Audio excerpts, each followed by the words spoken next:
Hi folks, hope you're doing well. It's just gone 11 PM on the 26th of the 5th, 2020. I just watched a video that's a bit out of order. A policeman was detaining a woman's service dog on her own property. She was claiming for no reason. She was claiming the dog was in her area all the time. The policeman was claiming the dog was out of her area and it didn't have any tags to set as a service dog. So he was... Put it this way, this happened on, I think, the 16th of April, 2020 in Canada. So at a time when the Rona virus is around, police officer has his hands all over this woman's dog. He's stroking the dog. He's well within 2 meters of the woman because the woman will not let go of her dog. The police officer has hold of the dog's collar and will not let go, even though he's being pleaded to by the woman. He's demanding that she goes inside and gets the proof that this dog is a service dog, which again, excuse me, you're a police officer. You are not the law unto yourself. I did a video just yesterday saying about authorities and who we shouldn't trust. Here we are. Just watched this a few minutes ago, and a perfect example of why we shouldn't trust the police. And how they can way overstep their powers and what they're supposed to be doing. But as I say, he's stroking this dog. If he has the virus but doesn't know it, he's going to now infect this woman because that virus is going to be all over that dog's hair. And if she strokes her dog, then she's got the virus. She's going to have to disinfect her dog now before she can really give her dog any attention. I've had exactly the same. Take mine out. Mine are friendly dogs. Very friendly. They always go up to people. The other day, I was in the park. These people started stroking the dogs. I said, can you not stroke the dogs, please? I said, normally it wouldn't be a problem. I said, but we do have the coronavirus. And the boy said, I don't have it. I said, how do you know you don't have it? I said, most of the people that have the virus don't even know they have it, but they can still spread it. I said, if you're stroking my dog, I said, for example, if someone else was stroking my dog and they had the virus, you know I got it. I said, but if you got it, then I can't stroke my dog now for another 24 hours unless I go home and I wash all of my dogs. I've got to thoroughly wash them and disinfect them. And even then, with what I use to disinfect them, is that going to work? Normal shampoo for dogs probably wouldn't work. I said, well, you've just done that. You just caused that by stroking my dogs. I said, I've asked you not to. You just keep on doing so. Oh. Sometimes you just want to smack someone around the head. And people push you to that point. Yeah? I was just taking my dogs out, and the dozy woman next door, again, she's indoors with her door pushed to. Her dog is out in the garden. I've got to go through her garden to get out. My dogs have to come through their garden to get back in. Their dog pinned Amber to the floor. Right?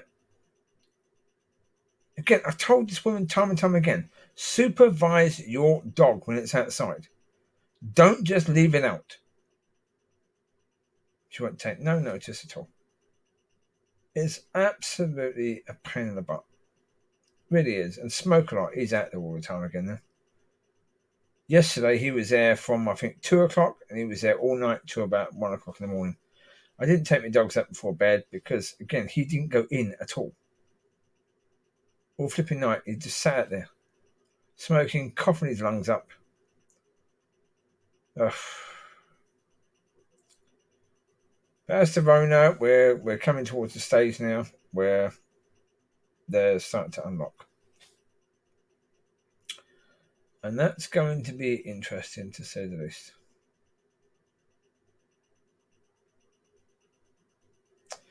So, yeah, we're going to see what happens because they were talking about getting kids back to school. And one thing we do know is that some parents are saying no, they're not going to allow their kids to go back to school.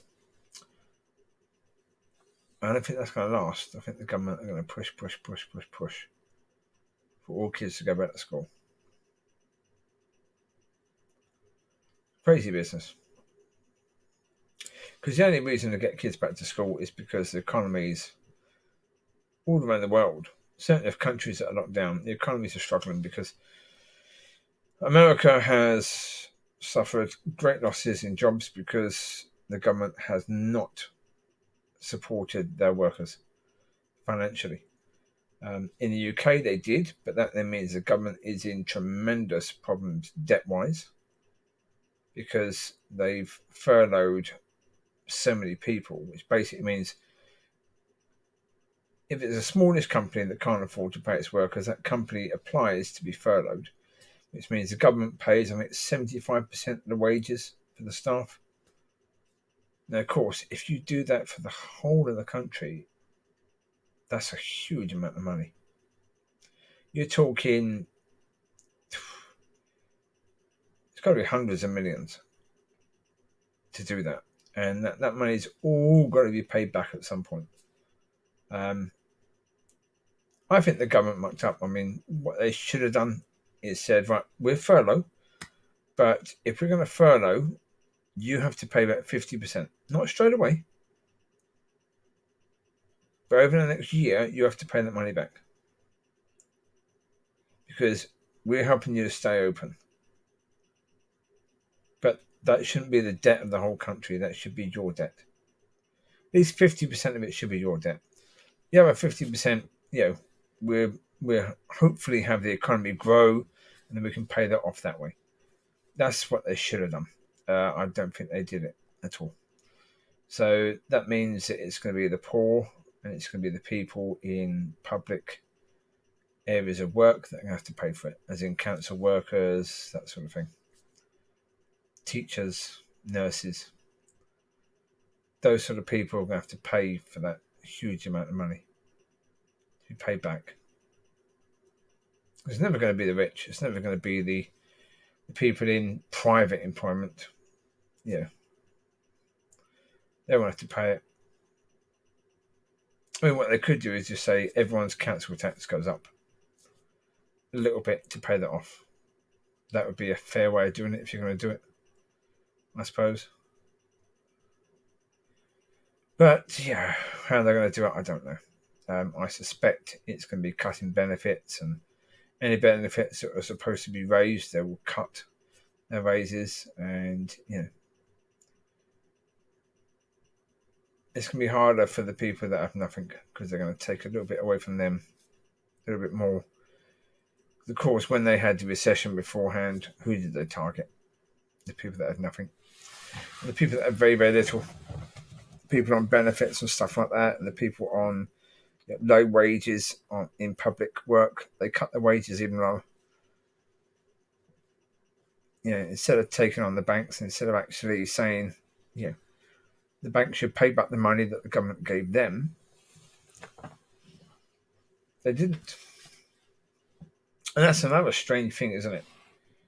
When the governments borrow money off the banks charge huge interest to the government. But when the governments bail out the banks, the governments don't actually put any interest on that money. They don't even demand that money is paid back. But they certainly don't put any interest on it. I mean, come on, how stupid are our governments? Well, that's insane, really, really is. Absolutely insane. But there you go. So with Rona, we're going to see what happens. Yeah. I certainly think there'll be a second wave. But when you think about it, in most nations, this is, the numbers got fairly high. But then, as the numbers, even before the numbers got fairly high, I mean, in the UK, the numbers were very, very low when we got knocked down. But they've got really high during lockdown. Now, once you reopen things, suddenly you've got people mixing again while the virus is still around. And you've got people going to other countries and coming back, and within no time, this virus is going to be up again and running, and probably far worse than it was this time. Probably far worse. So, yeah, I suspect that would be the case. I don't think they're going to come up with a treatment for it. I don't think they are. Um, I don't think herd immunity is probably the best bet either, because I don't think that's probably going to work. Well, the reason is because when they had a similar virus in 2003, the immunity only lasted for about 11 months. Now, with this one, they can't tell you yet how long the immunity will last for. But if it's anything like 11 months, and then after that time you can get it again, then people will be getting it again and again and again and again and again. That is quite likely. And of course, I think if you get it again, you've had it before, so 11 months later you get it, you'll probably get it far worse, and you could even be terminal from it. Whereas before you fought it off quite easily. The problem is your immune system going to be stronger or weaker for the fact your body's been attacked by this 11 months earlier? Yeah. I certainly think if you get it 3 times, you probably won't survive it. But again, we don't know. At the moment, we're in a situation where we don't know. They may have a vaccine in a year's time. They may do. No idea. I mean, how long has it been since a vaccine was developed for a major pandemic? Because there's been similar things to this Rona in 2003. Definitely, that was similar. SARS, MERS thing. And then certainly in the 70s, they had that thing which wiped out millions. Or hundreds of thousands, certainly in America, hundreds of thousands got killed there for that, and that was a bronchitis chest virus that took a lot of lives, say hundreds of thousands worldwide, definitely. And there's been others.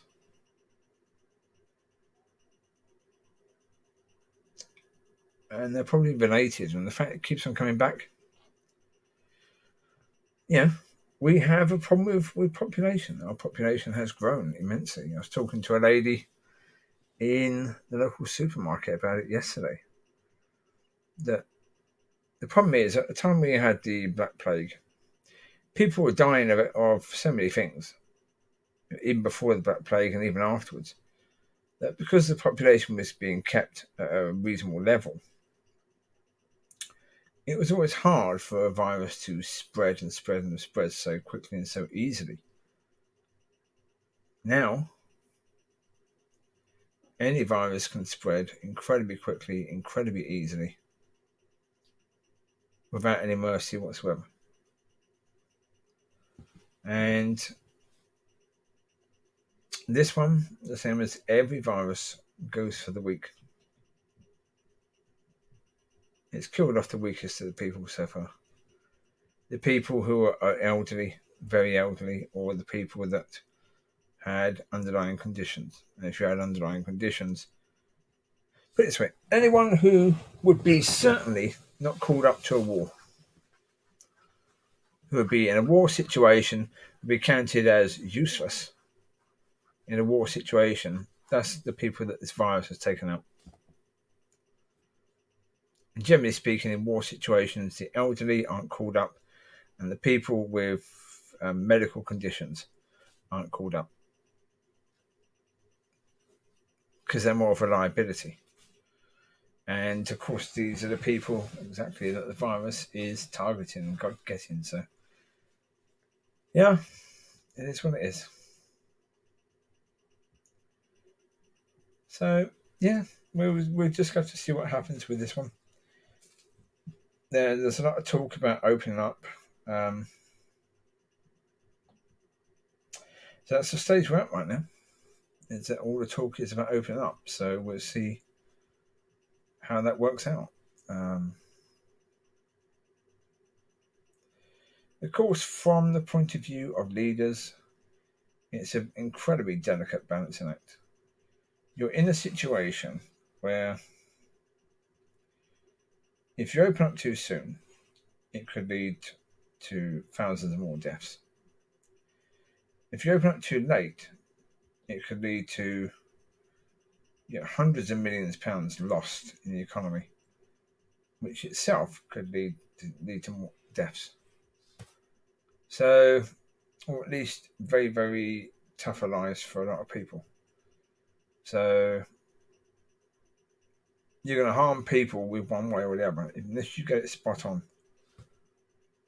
you're going to potentially harm people. So, it's not easy for these people in charge. And that's why I certainly think for the UK, the leaders should have dealt with Mr. Cummins.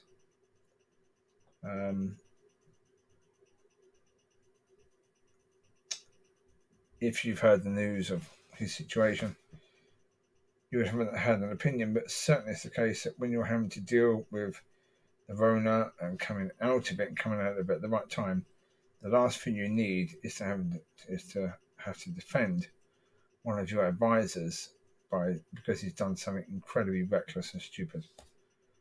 Whether it was against the conditions of the lockdown is irrelevant, really. It's a case where,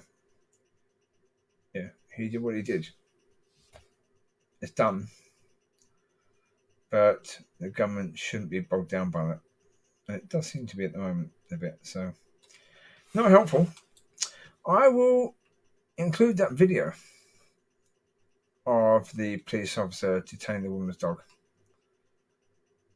I mean, what outraged me about it wasn't the fact of what he was doing. It was the fact he's sitting there stroking the dog. It was done, I believe, around the 16th. I believe it was around about the 16th of April that this was done. As I say, at that point in time, the coronavirus was very much in Canada at the time. It was all around the area. People were on lockdown, and people were told to keep that distance. He is clearly making it incredibly difficult for the woman. I mean, the way he's behaving is disgusting. I say, stroking a dog. If he's touched anything else with those gloves on that the virus was on, then that dog now has the virus on its head and the neck and around the collar, exactly where the woman's touching. At the moment, she's got more important things to think about than whether she's putting her hands anywhere near her face. That copper could potentially cause this woman's death by the virus, all because of the fact that he's just being incredibly petty.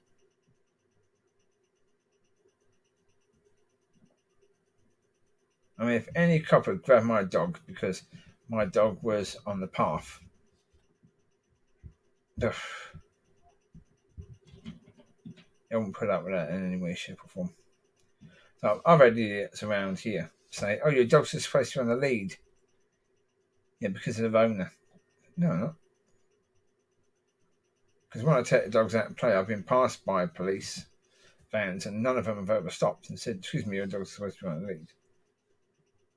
None of them. Every single night I take the dogs out around the park, there's always police cars driving past. So when I see at night now, none of them have ever pulled over and said, "You're out of order. Dogs should be on the lead." So what this bloke's on about, I don't know. Anyway, I'll include the video.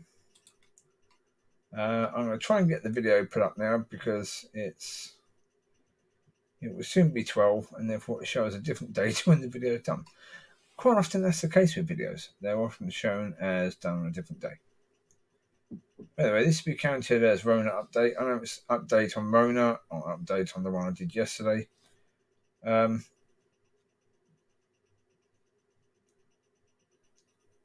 just called it a bit of an update or a few updates. There you go.